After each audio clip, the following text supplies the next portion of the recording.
Well, right now, closing arguments in the sentencing trial of the Parkland shooter are underway. Very soon, the jury will decide whether Nikolas Cruz should get the death penalty or life in prison without parole for killing 17 people at the Marjory Stoneman Douglas High School in February in 2018.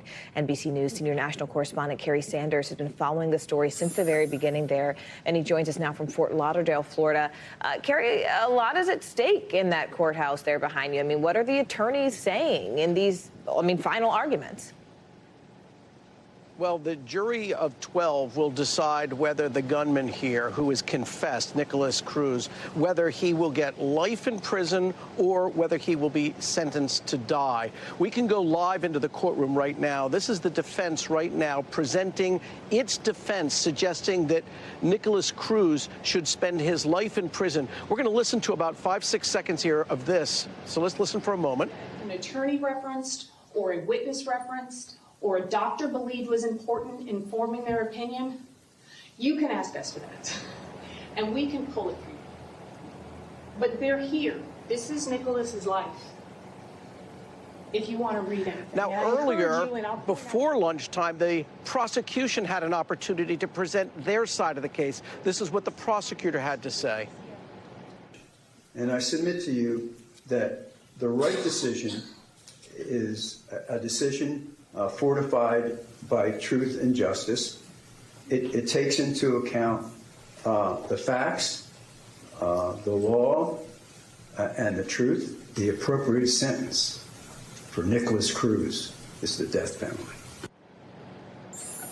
And so it's now going to be up to the jury to finish listening to all of the presentations today, and then tomorrow they will begin deliberating. Again, this is not a case of guilt or innocence. It's strictly a case of the sentence, whether it should be life in prison or the death penalty. Morgan? You know, Kerry, the victims, they had to face that shooter in court and then testify about the horror they experienced that day. And the families who lost loved ones had to relive all that pain. And I know that you've spoken to some of those survivors. Are they looking for justice? And really, what does justice even mean for them at this point? You know, that is such a good question. It is the same thing that so many of the families of the 17 who died. And remember, it's not just 17 people who were shot and killed. There are another 17 attempted murders. So there are victims who survived this, plus just the community in general, especially those who were at the school that day, who were all victimized. And it's very hard for them to define justice. Some of them made it very clear that what they would like to see is a death penalty. Others say that they're going to wait to see what the jury does and accept whatever the jury decides. But at the end of the day, this has been a very long, drawn-out process. I mean, this happened on Valentine's Day in 2018, and now we're in 2022. This part of the sentencing has been going on since July. This is a very long, drawn-out process for the family members who have lived through this, and this is what some of them had to say about what they're now experiencing. The calculation locally is that this has already hit $1 million and will go beyond. Does that dollar figure bother you in any way? I mean, this young man is, you know, living a structured life. There's defense attorneys hugging him. He gets to eat food.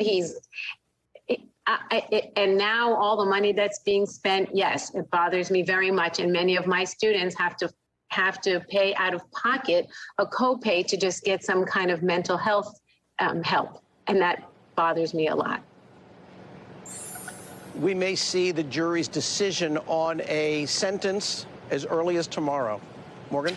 Wow. All right. Great reporting. NBC News senior national correspondent Kerry Sanders on the ground there in Florida for us. Kerry, thank you. Thanks for watching our YouTube channel. Follow today's top stories and breaking news by downloading the NBC News app.